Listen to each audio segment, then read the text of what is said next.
Hello and welcome to the Zonta Club of Santa Clarita Valley's Life Forward Workshop. You have a business idea? Now what? Idea creation, turn your passion or vision into action. Presented by Small Biz LA with Israel Cerna and Alex Hollywood. I am Beth Heiserman, president of the Zonta Club of the Santa Clarita Valley. If you have any questions during the presentation, please feel free to type them in the chat. To make all of your guests feel comfortable today, we will be recording this workshop. We have privacy settings for you. Feel free to click on the stop video to disable your camera. This presentation will be recorded live on Facebook and uploaded and available to view also on Instagram and on our website. Please feel welcome to share this with your friends and family. We are requesting that everyone remain muted. It will only record the host. And now I have a poll with 3 questions. Please help us out today so we can make this presentation geared towards you. There is also a survey at the end of our presentation. Please help us out by filling it out. We would love to hear from you by telling us what topics you're interested in. We want to encourage you to share your opinions with us. It should only take about 2 minutes to answer the 7 questions we have. All answers from the survey are received back to us anonymously. Thank you. And now I present Phyllis Walker, Chair of our Life Forward Committee. So welcome everyone to Zonta's Life Forward virtual workshop. You're going to learn today about how to start a new business. And from our speakers, Alex Hollywood and Israel Cerna, who join us from the Small Business Development Center. Now I'd like to share a little bit about Alex and Israel. Alex Hollywood is a small business advocate and cheerleader who has dedicated her life to helping business and their local communities succeed.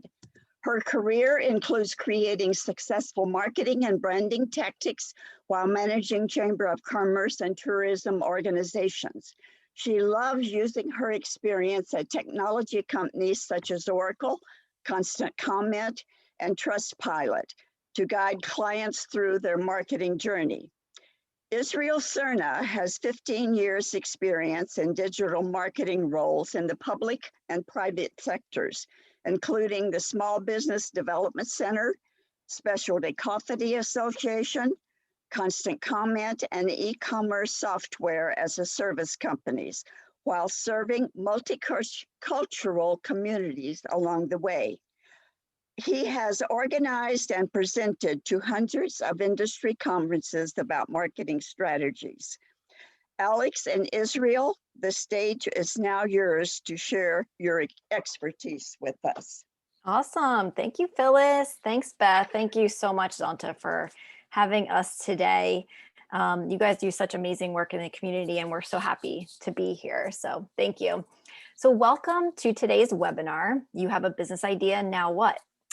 So a couple of housekeeping items before we get started. Webinar is being recorded, like Beth said. We invite you to introduce yourself in the chat.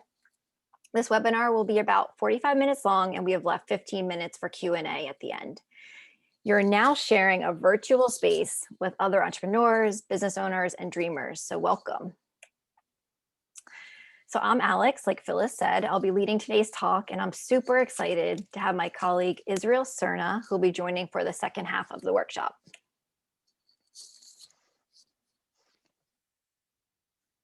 Israel? Hey everyone, Israel Cerna here. As Phyllis mentioned, I've been in the space for a couple years now, and I'm excited to be here this morning to share some marketing best practices, which I will cover on the second half. My contact information is on the screen, which you can feel free to reach out to me after this webinar. Now, I want to take a few minutes just to talk about who the SBDC is and the resources that are available to you as a small business owner and as a startup. So we are an organization that's funded by the Small Business Administration. So your federal dollars are paying for these services, which allow us to provide one-on-one mentorship and then also provide workshops like the one you're attending today. We currently count with 10 service centers in the LA, Ventura, and Santa Barbara County. So if you are within any one of these areas, there's an SBDC near you. Currently, we are offering mentorship virtually because of COVID-19.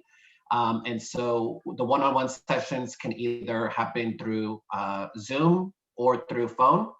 And so if you're interested and need help with your business, Alex and I, for example, are two of the advisors that are available to help you with that business idea. So the goal of today's workshop is to help reach that dream that many of us have as entrepreneurs, and that is to start our business. Alex and I have both had the opportunity to work with many small businesses throughout our careers and are true advocates of small businesses. Our goal is to share some of the things we've learned along the way and how to set up your business for success. I'll now turn it over to Alex for the first half of the webinar. Awesome. Thanks, Israel.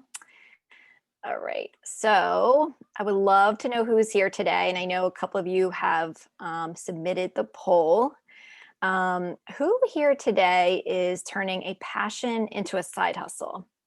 Or are you transitioning your side hustle into a business? You're probably here because you know you have a problem in the marketplace that you can solve, or you know how to take advantage of something that's already in the marketplace and making it better. So you're in good company. No matter what business you have, there's a customer for you. And carving out that niche business or a specialized business is best. So next slide.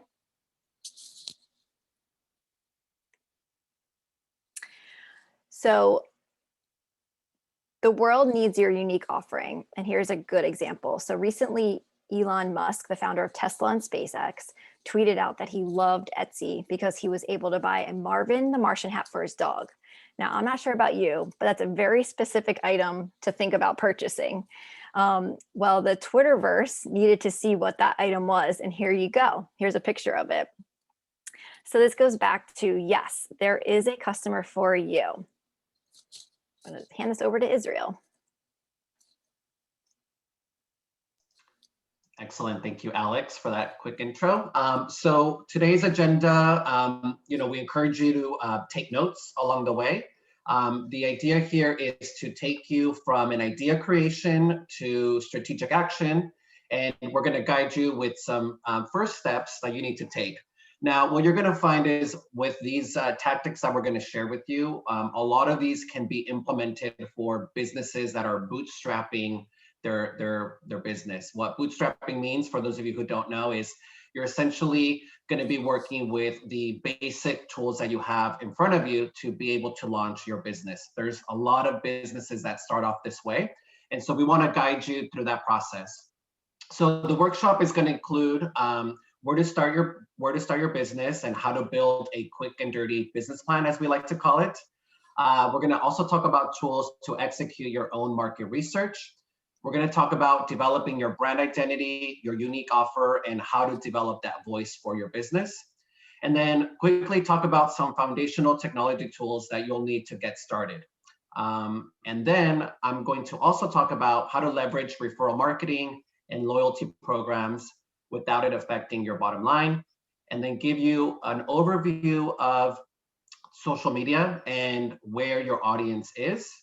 And then last but not least, we will leave some space for some Q&A. Alex? Great. We have a full agenda today.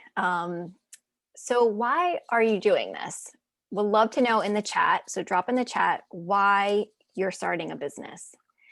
This is Sarah Blakely of Spanx, a $1 billion business, has always relied on her why to go through the ups and downs of her business. Her why was that she wanted to focus on women. And that led her to find a way to make women's undergarments much more comfortable because men were actually creating them. She continued to lead her company on the why and help women along the way, as you can see in the picture. So what is your why? Do you want to serve others? Do you want to go on vacation? Do you want to pay for your kids' education? Do you want to own a kick-ass business and sell it off? So what is your why? And use that to help along the way as you fulfill your journey and your purpose. Next slide. So a business plan. A business plan will help identify where you're at today and where you're going. It will help set the goals and milestones and bring you a lot of clarity to how you can get there. So let's fill in that path. So here's a list of what typically goes in a business plan. The SBA, which is the Small Business Administration, says there's about 7 to 9 sections of a business plan.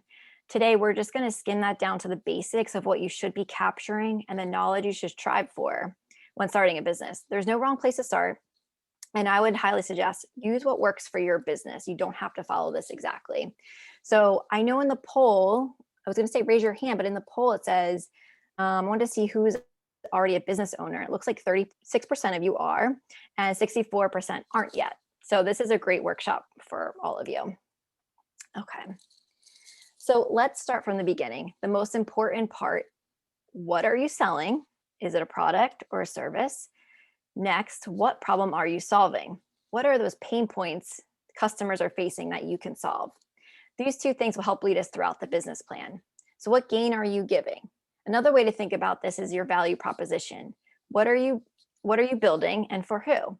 Customers need to be clear on what problem you can solve for them or how you can fulfill a need. Get clear on this and it will help make your marketing and your sales pitches much easier. So let's identify your business segment and to who the customers are. So for example, are you business to consumer, so B2C? Are you direct to consumer? Are you selling a product or a service? Product could be food and beverage, retail, e-commerce. A service could be lawn care, cleaning, childcare. Or are you business to business, where you are selling a service like consulting, education, project management, event planning? Or is it a product like manufacturing goods or software and technology?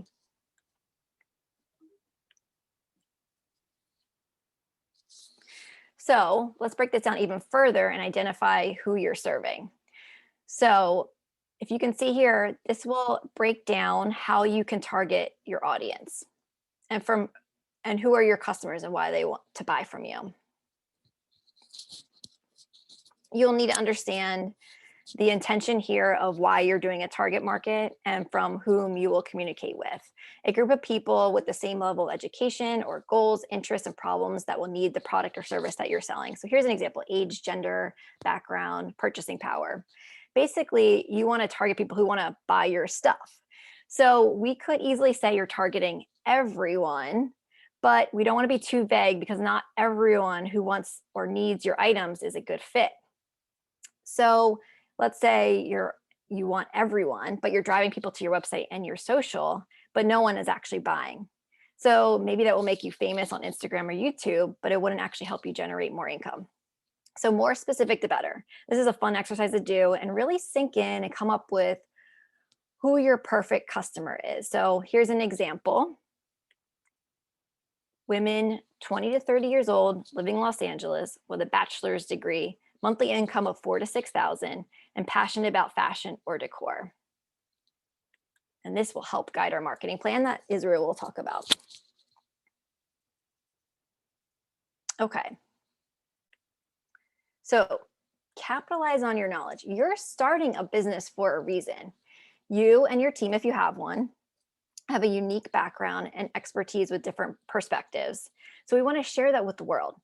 Everyone loves learning from experts, and the world really needs to know who you are.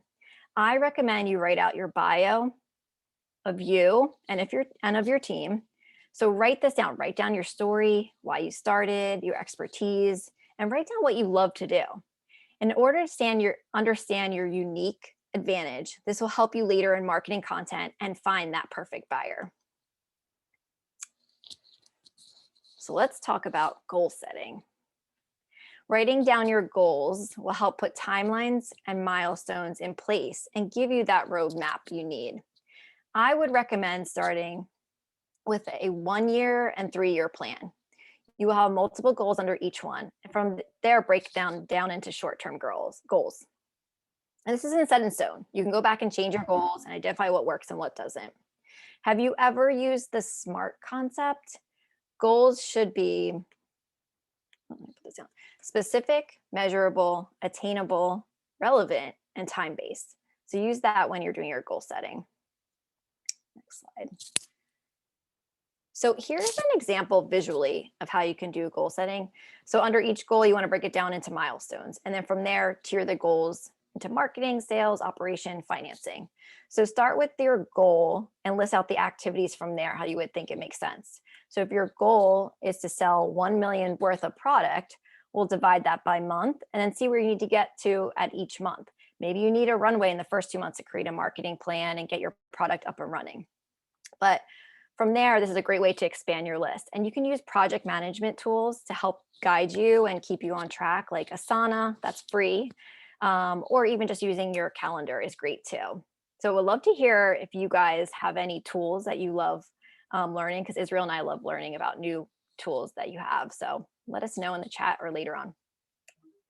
Okay. Next slide. So let's talk about money. One of the biggest reasons why we have a business is because we want to create that income, right? So we're going to talk today a little bit about funding, bookkeeping, bank account, taxes, budget, and a financial statement. So funding. Most entrepreneurs bootstrap their business, like Israel was saying, and they use their own sweat to just make things happen. Option could be you could borrow from friends and family. Some of you may need a loan for a location or buy a piece of machinery. And this is where financial institutions are going to want to see a really comprehensive, detailed business plan.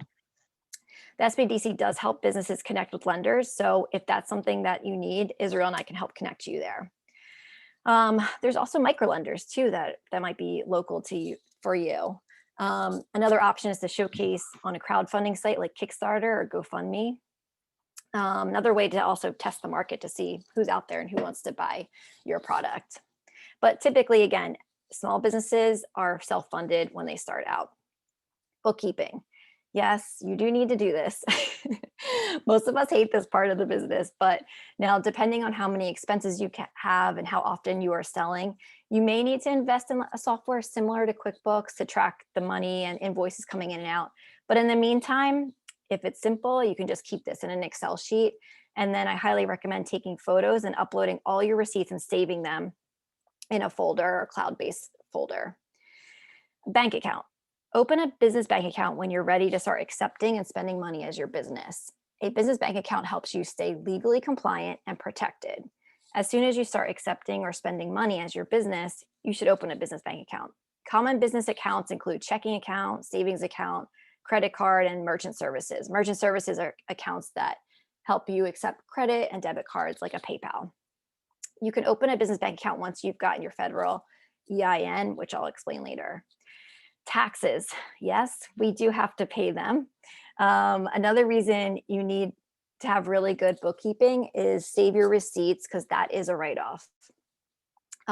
With all that being said, I would call your personal accountant. They have a much better view of your finances and they know the tax structure as well. Jump over to a budget. A budget is awesome. I love budgets. A budget is an important accounting and administrative planning tool because it helps you define and set company goals that will match your goals that you were creating before and measure and achieve those goals. So it can be used to guide your operational budget broken down by departments like marketing or travel expenses. It will give you a clear direction on what you're allocating towards a specific product or unit. And just like you will with your personal finances, this should be adjusted as you go along. You will need to know exactly what you're spending on, the money that's coming in and out, and this is a great opportunity to keep track of that. The next slide is an example of an income statement, also known as profit and loss statement. Now, I am no CPA for sure, but profit and loss statement is a financial statement that summarizes revenues, costs, and expenses occurred during a specific period. So you could mark it from first, fiscal quarter or by year. And it's just another way to look at your business to see how it's performing. Legal structure. Now, because we don't specialize in this area, we're always going to recommend you reach out to your accountant or lawyer to help guide you for this. And again, SBDC does have people that are specific to this and we can put you in touch with them. But a legal structure is there to protect your personal assets. Your location and business structure determine how you'll need to register your business, determine those factors first, and registration becomes straightforward. Most small businesses registering, small businesses, when registering, you just really need to register with the state and local governments. In some cases, you don't need to register at all. If you conduct a business as yourself using legal name, you won't need to register anywhere. But remember, if you don't register your business, you could miss out on personal liability protection, legal benefits, and tax benefits. Most businesses don't need to register with the federal government to become a legal entity, other than simply filing to get a federal tax ID. Small businesses sometimes register with the federal government for trade protection and tax exempt status. And then if your business needs it, obtain license and permits. All right, I know that was a lot. So I highly recommend doing a lot of searching online and then going to seek counsel or come to the SBDC. Okay, so next, cultivate your tribe. So remember when I was telling you to write your bio and your resume? Well, there are certainly areas that you don't like working on in the business, or certainly areas that you maybe not have the competencies that you need. So understanding this will help you fill the gaps in the missing pieces for your business. Do you need a photographer? Do you need a coder? Maybe you need someone helping answer the phones. And I would recommend reaching out to your tribe. The more you ask for help, the more people are willing to help. So depending on your budget, you may find free help, or you may find someone within your budget, or you can even maybe do a trade with someone. So your network will be able to help you find your missing pieces. And if not, there are places like Fiverr online where you can pay for those resources. And then, of course, really important is you really want people that are in your corner. So cheerleaders, market testers, and coaches. Israel is one of my cheerleaders and market testers. He's definitely in my tribe. So it's really important to have someone you can bounce ideas off of. And then networking and partnership opportunities. What are the potential referral partners that could basically give you business, right? What are those experts that you need in your circle? Do you need to join an association? Is there Facebook groups online that you would like to join? Are there strategic alliances that would help you? Definitely think about how you need to cultivate your tribe to make your life easier. All right. Okay, so market research. Market research is the process of gathering information about your business's buyer's persona, target audience, and customers to determine how viable and successful your product or service would be among these people. So I'm going to leave you here with some high-level questions to think about with your research. Yeah, if you want to put that on the screen. Understanding your competition is really important. You want to understand their pricing, their branding, their customer service, and what sets you apart from them. So take some of these questions away with you today that will really help you lean into your plan even more. And now, Israel's going to dive a little bit more into the market research and how you can use that for your branding. Fantastic. Thanks, Alex. And I have to say that you're one of my cheerleaders too. So thank you for saying that. We need each other. My tribe. You're part of my tribe. So one thing that I do want to mention, I think all of the points you've just touched on, Alex, are super important. And one thing to note about just your business plan in general is that, it's never fully done. I always tell business owners that, make a yearly recurrence to go back to that business plan to help you, keep you guided on that path that you're going on. There's a lot of things that can happen within that 1 year that you've launched your business. And sometimes it requires you to go back and update it with new information, right? The market may have changed. I know right now, the majority of the people that I'm seeing through the SBDC are businesses that didn't have an online presence pre-COVID and now need help getting online because their businesses aren't being found. And so that's one example of how businesses, nowadays have to go back in some cases to their business plan because they weren't thinking about an online strategy. So again, just to reiterate what Alex was saying is, these marketing plans and business plans are super helpful and should be worked on an ongoing basis. So I'm going to take a few minutes to talk to you about just marketing strategies, your brand identity, and where you should be investing your time and effort when it comes to social media. So to start, I want to talk about building your brand identity. Now, when it comes to building your brand identity, there's a couple of things that you should consider, right? So to start, outside of your mission and vision, right, of what's going to be driving your organization, there's a couple of other things that are important for you to consider when thinking about your brand, okay? So in this particular case, we're going to be talking about the type of company culture that you want to build, right? Company culture nowadays is something that a lot of people research before they go and purchase from a company.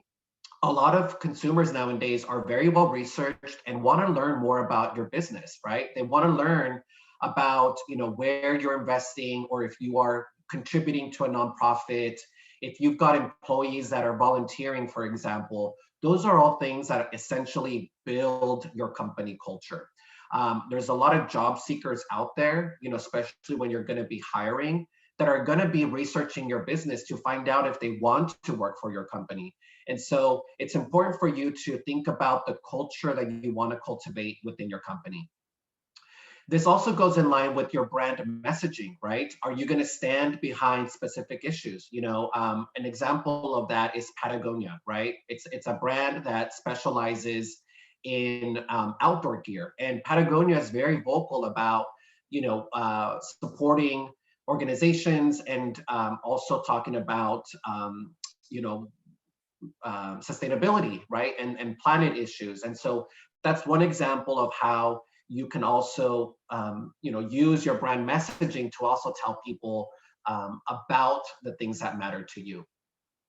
Now, another important thing here is to identify your audience, right? And to cultivate that audience. As Alex was saying, outside of cultivating a tribe for yourself, you also want to make sure that you're attracting the right customers, right? And so that's also going to help you build that brand identity, right? People are going to start to associate your customers with your brand.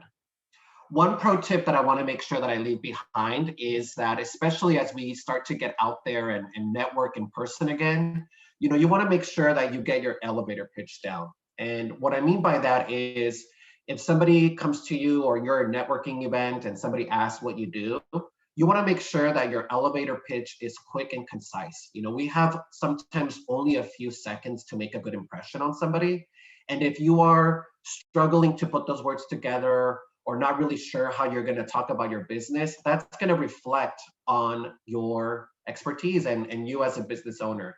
So I would write it down, memorize it, say it out loud, practice it with people, get feedback, because that elevator pitch can help you with networking. Now, outside of the brand identity, creating a brand guide, in my opinion, is something that I always recommend to businesses, especially when they're starting off. Why I think it's so important to build a brand guide is that as you begin to outsource some things, or you are going to outsource your marketing collateral to a graphic designer, you want to make sure that when people are working with your brand, and especially with your brand identity in this case, that they have something to follow, a guide to follow, okay? I often see, for example, that business owners start off with a logo. It may be a logo that they created themselves because they're on a shoestring budget, and that's fine. There's nothing wrong with that. However, where it starts to get a little bit muddy or gray is that when they start to outsource work, that logo maybe is not a high-res logo and it starts to get distorted.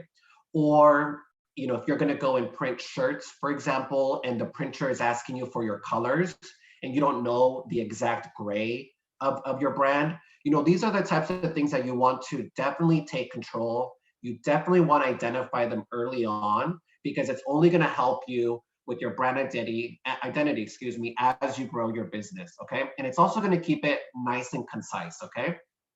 So I highly encourage you to definitely create a brand guide.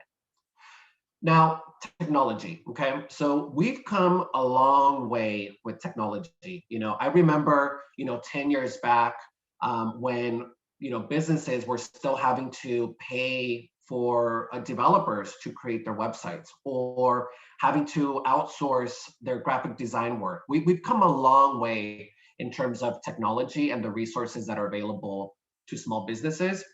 And one example of that is websites, right? So websites are foundational to businesses. As I mentioned to you in the beginning, right now, unfortunately, I am having to go and work with a lot of businesses who, didn't have websites pre-pandemic, and who now more than ever realize the importance of not only having a presence online, but also having a website online. So my recommendation for you is to definitely consider launching your website early on in your business, okay? Now, having a website is important because it's going to help you with a couple of things, right? So a website's going to be beneficial because it's going to help build brand awareness, and it's going to help get your brand out to the masses through the internet. It's also, websites are also beneficial because they can help you generate leads. You can have a contact form. You can have a place where people can request quotes. So there's a lot of opportunity there for you to be able to have a website work for you, right? So if you have a website with a form, those are leads that are coming in on their own. A website's also great because it can help you generate sales, right? So especially with those of you that are going to have an e-commerce element to your website, that's going to be fantastic because you're going to give people an opportunity to buy from you online, okay? And as we have all seen in the last year, online sales have gone up, and there's an opportunity there for you to monetize yourself through having a website. Websites are also really good because they can help you keep in touch and re-engage with your existing customers, right? So this is a great way for you to get reoccurring revenue, is by inviting your customers to come and look at your new collection, your new product. So this is just one way for you to continue to nurture that tribe of yours, and a good way for your loyal customers to be able to keep in touch with your brand. The other two points that I want to bring up is, and I touched a little bit on this when I was talking about company culture, your website can also help you attract employees. So this is a great way for you to have a job posting for future employees to learn about your business. I know that when I interview with a business, I go and research their website. I try to learn as much information about that employer before an interview. Same thing with your future employees. And lastly, websites are beneficial because you can also offer support. A good example of this is having an FAQ section on your website, right? FAQ is frequently asked questions. So this is a good opportunity for you to have a place in your website where people can go and get answers to those frequently asked questions, okay? So this can also help avoid calls, right? So instead of having somebody call you for a question, if they can get that answer on your website, fantastic, right? Now, websites, I think, should also have a goal, or they should also be have these goals in mind. So before you launch your website, or if you've launched your website, here are some things to consider for your website. So your website should definitely be goal-oriented, right? It should be able to drive traffic, to drive them to do specific calls to action. Your website should be well organized. The good thing about having a website that's well organized and user-friendly is that Google, in this case, is going to recognize how user-friendly your website is, and that's actually going to help you in your rankings, okay? Your website should be functional, it should be intuitive, and it should be search-friendly, okay? So these are just things to consider as you develop your website. So I'm going to talk briefly about search engine optimization. I talk about this because one of the most common questions that I get from small businesses is, should I be investing in like Google ads, right? And my answer is always this. I would much rather you invest your time and effort in optimizing your website, okay?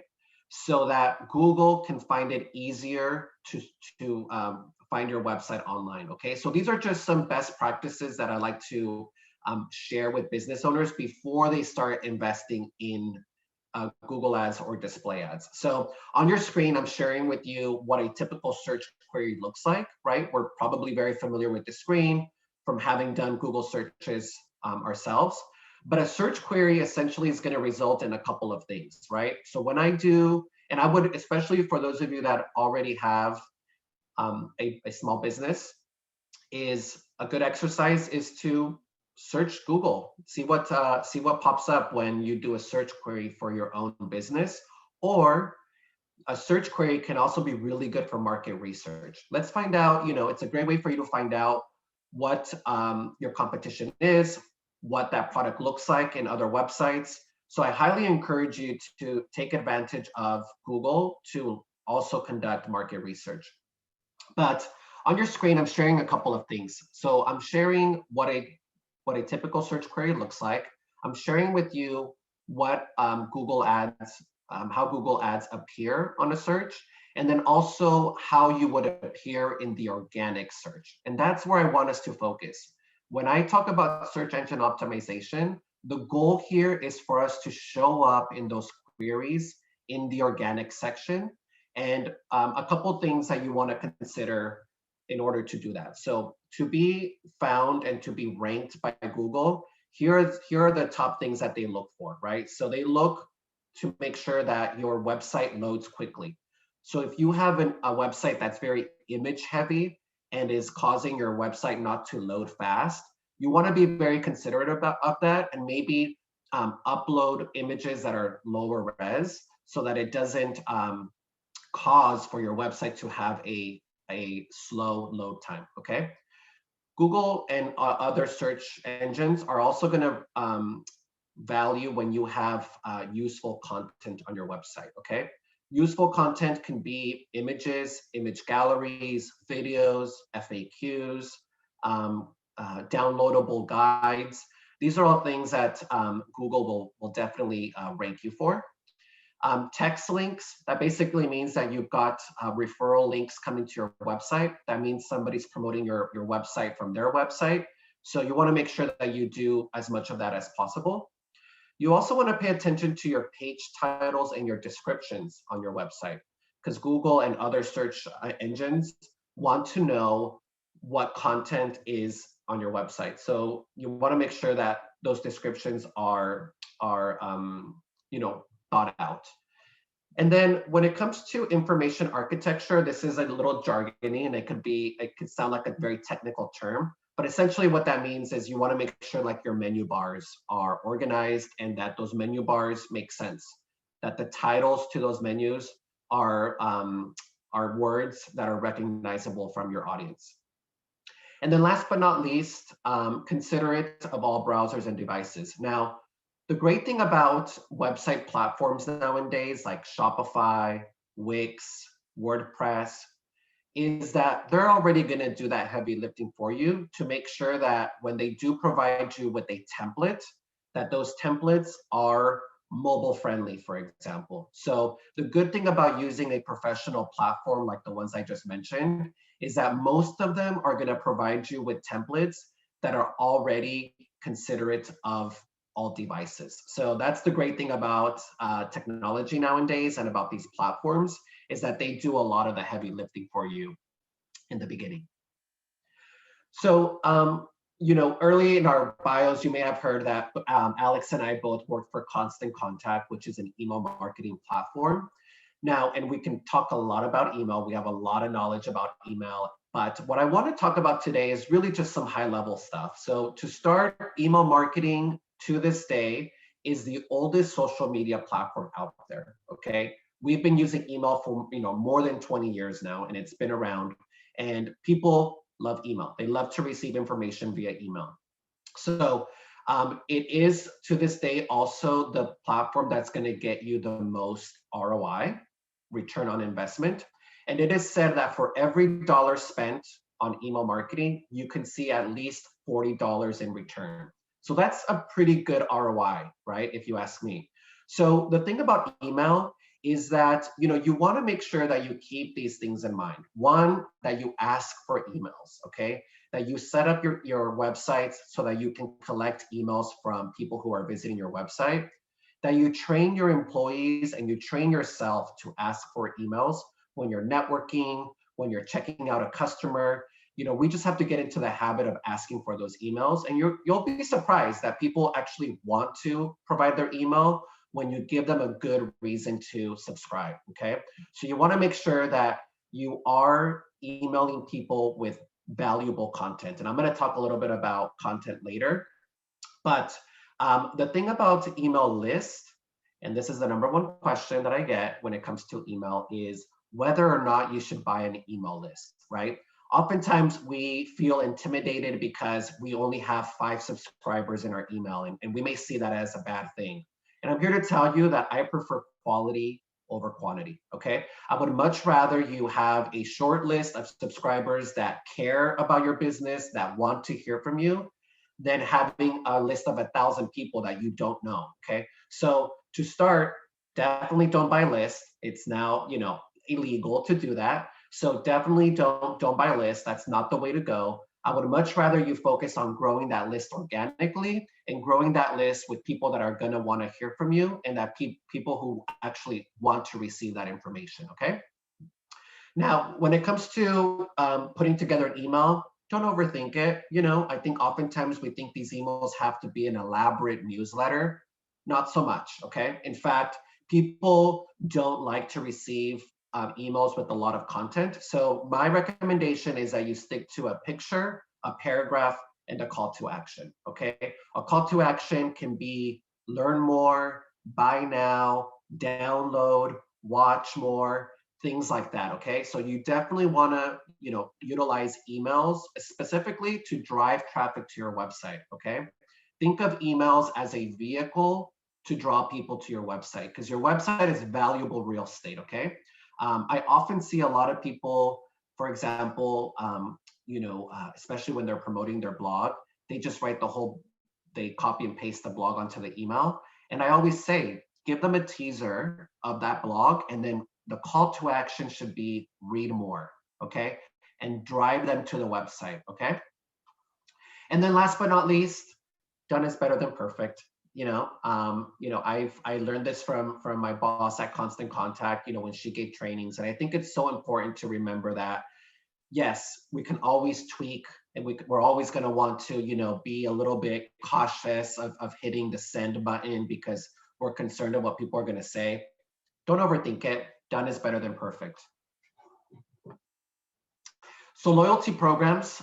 So a couple of things just to say, to point out here is, as you start to build your brand and as you start to gain loyal followers, those loyal followers are gold, in my opinion, because if we've already invested our time and energy into acquiring customers, and they love what you offer, they love your product, we need to nurture those loyal customers, okay? Oftentimes we get caught up with just going after new customers and maybe forgetting about our current customers.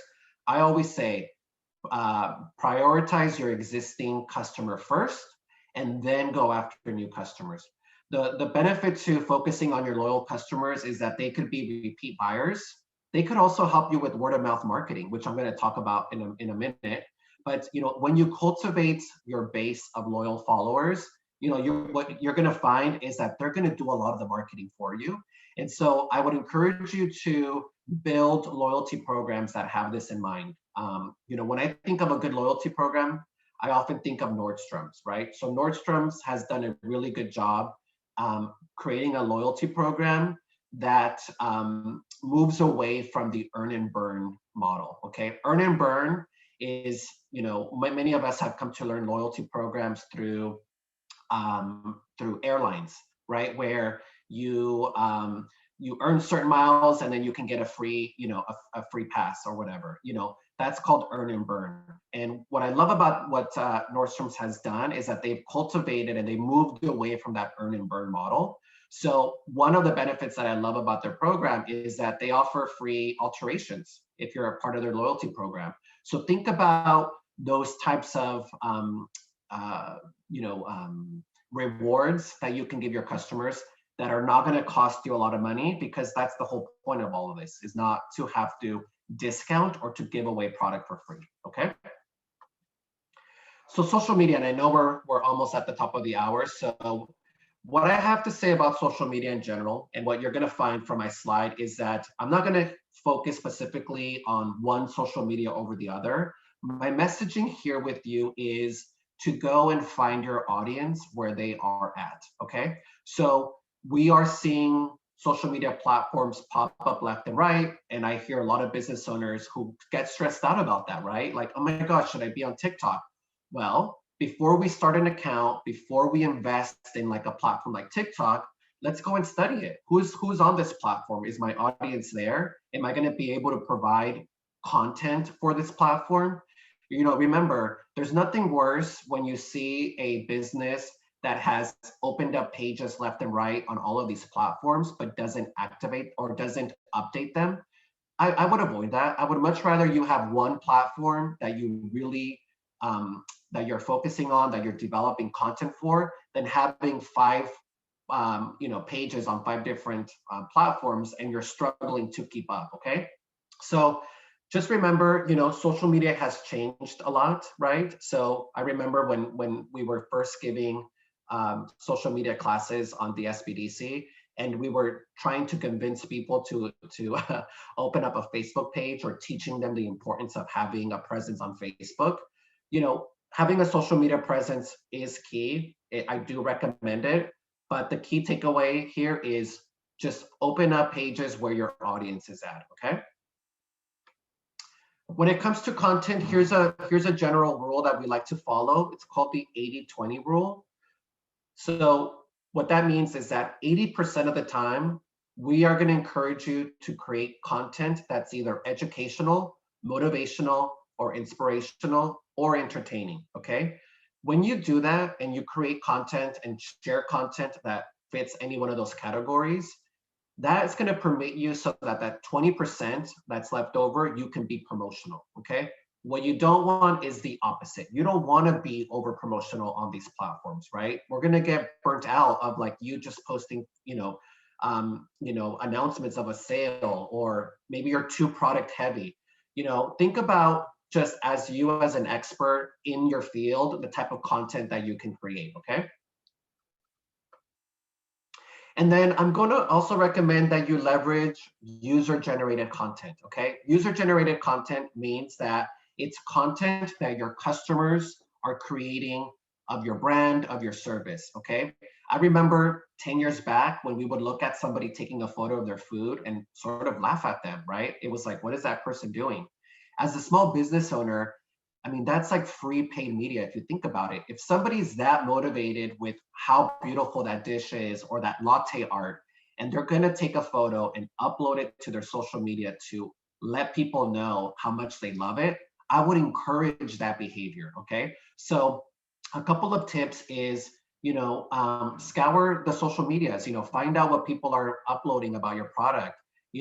Take those images and ask for permission if you can repurpose that image for your own platforms, okay? I would also encourage you to start a hashtag, start a movement with your company, okay? And then also reward and recognize those people. And then before we close up, I also just want to talk about reviews. Oftentimes we don't acknowledge or don't recognize reviews. I encourage you to take advantage of reviews because one, they're going to show us and tell us what people love about our business or what we could change about our business, right? So whether that comment is positive or negative, the key to all of this is that you acknowledge it. I often, describe this as if somebody were to go to the counter to complain about their food, would you just ignore them? No, right? So now with reviews, this is a public way for you to show people if they have a negative review, that you're acknowledging it, that you're trying to fix the problem. You're going to be surprised how often people look at those reviews and look at how the interaction of the business owner is to those reviews. And that can influence whether somebody's going to buy or not buy from you. So I know we covered a lot today, but in summary, Alex and I just kind of want to leave you with some motivation. Hopefully we've sparked some ideas of starting your business or what to consider when putting your business plan together. But we want you to get started. We are a resource that is available to you. we're going to encourage you to reach out to Alex. Alex and I both have the network of business advisors, and we can point you to the right advisors depending on your needs. So with that, Alex, should we take some Q&A? Yeah, I would love to. Great examples, Israel. Again, feel free to contact me after this with your specific question as well. And we can set up a 30-minute call and just see, high level what's going on with your business. And then I can direct to the right advisor for you. But SBDC is an amazing, resource for you guys to use. So let's see, are there any questions in here? Okay. I would like to be certified as a minority woman, disadvantaged small business. I need help with that. Okay. So, Israel, do we have any initial thoughts around that? Well, Phyllis and I think that question came in because Phyllis and I were talking about, or actually you were too, we were talking about getting certified and how as a small business, when you do get certified, you can actually go after government contracts. So it is a process. There's paperwork that needs to be filled out. I've seen examples of businesses that, are 50-50%, it's like husband and wife. And some businesses, change it so that the wife is majority, owner, so that way they can go after those specific certifications. I know Phyllis is a really good, she's an expert in this. So, I know Phyllis can be a good resource, but we do also have advisors at the SBDC who can help with that. Yep, absolutely. Okay, another one. I need to take a short course. Do you mean educational class, course, and purchase some supplies before I get my business going? I'm thinking that $2,000 maximum is what I need. How could I apply for a grant or a loan? Okay, good question. We all want some free money, which is a grant, right? Loans are, you will have to pay them back. So the one thing I would need to know from you is your business isn't up and running yet? Did you have any income? That's one thing I think people are going to look at. Are you already selling? What is it that you're selling? And then there is a website where you can search for grants. What is it called? I think it's called grant.com. Oh, I missed it. I think it's called, is it called grant.gov? There's quite a few, yeah. Yeah, there's quite a few. So you can just search for that. Again, I don't want to you to waste your time applying for them if it's not the right thing to do. So seek out counsel, maybe the SBDC can help you on that, and where you're at with your business, because different grants and loan opportunities are definitely going to see a full-fledged type of business plan to know exactly where you're going and what you'll use that money for. Well, the business plan will be critical in this case because you will need a business plan to even just get certified. So, so Alex, somebody was asking about Asana. So it is Asana, right? You mentioned Asana as a planning tool. Yep. Yeah, Asana is a good software project management tool. I used it way back in the day and now it's just exploded. So there is a free portion of it. So I think, which is great for businesses to get up and running. I used the free version for a long time. There's other tools out there as well, like monday.com, but you could also just use, a good old Excel sheet or Google Slides sheet to help you manage that and put in dates and times. So I do personally like something like an Asana, but I don't know if anybody else has something that they've also recommend. Yeah, there's a lot out there. So Renata is asking specifically about, it looks like she's looking to import from another country. So Renata, we with the SBDC also are aligned with the Center for International Trade. So CITD, the CITD can certainly help you with that. Importing, I import too from Mexico, by the way, and it is a process. There's a lot that goes in, right? And a lot to consider. Luckily there are programs out there now, specifically with the trade agreement between Canada and Mexico in this particular case, that you can benefit from importing because you don't have to pay taxes on that. That's all part of the the agreement. But I would definitely encourage you to reach out to us and we can put you in touch with our Center for International Trade, okay? I love this Um, question about Etsy. Yeah. Lastly, do you need a website right away if you're selling through a website like Etsy? Do you want to take that or should I take that? My opinion is everyone should have a website. It really will, you'll be able to curate your own brand and what you're selling and highlighting. And I think Etsy is a great platform to sell through. So definitely make sure you're up and running on Etsy so that people can find you.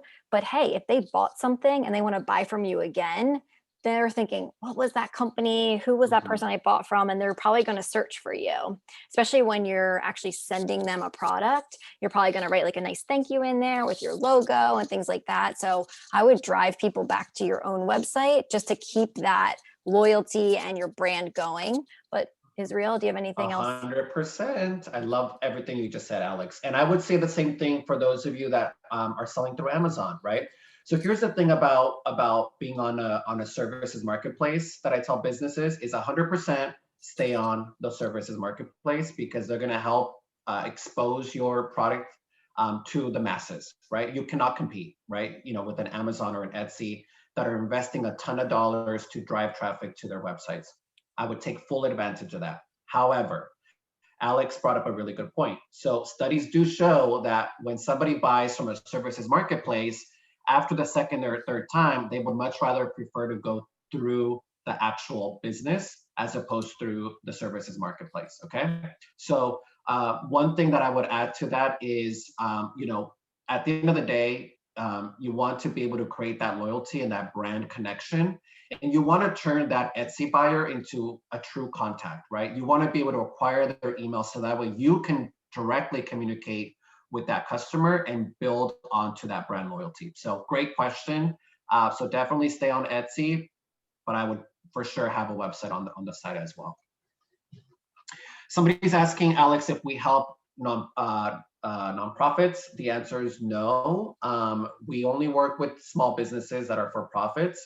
There are organizations out there that do help nonprofits. In fact, there's one in Long Beach called the Long Beach Nonprofit. I'm blanking on the name, but they basically do what we do for nonprofits. Those are great questions. Yeah. Anything else? Was this helpful? Anybody want to share what business they have or are thinking about? Feel free to unmute too if you would like. I think I hear someone. No? Okay, awesome. So again, feel free to contact me and we'll put you in touch with the right people. But we are here to make sure that you're successful, that you're selling, that you're getting up and running. And we are definitely a great resource and not just the only resource. We're one of many resources. Remember, cultivate that tribe and let us know how we can help you. And thanks, Israel. Such great info. And I'm going to turn it over to Beth and Phyllis. So anyway, this is Phyllis, and I would just like to say, wow, thank you, Alex and Israel. You've given us so many ideas and thoughts to pursue here. It's surely a stepping off point here to get going. What I would like to do to announce our next workshop is mark your calendars for March the 13th, 2020. And it will be about single parenting success. It takes a village and a whole lot more.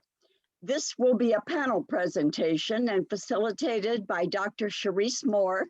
She's a principal researcher at American Institutes for Research, also the president of the William S. Hart Union High School District Board, and she has over 30 years experience as an educator. Assisting her will be facilitator Stephanie Montoya, who is the Single Mothers Outreach Programs Director. Our panelists are going to be two single mothers, Diana Marino and Jessica Delazari. They were featured in the Signal newspaper a few weeks ago. So anyway, single parents, you won't want to miss this workshop. And now, Beth, would you like to talk about the survey? It's right in the chat if everybody has a moment to go do it. It just basically, we want to know how did we do, and do you guys have any topics for future? So if you guys are able to do that, we would love it, and hope to see you at our next one. Thank you for joining us today. We really appreciate you here today. Thank you, Alex and Israel. It was wonderful having you. Thanks for having us. Thank you. Great, thank you.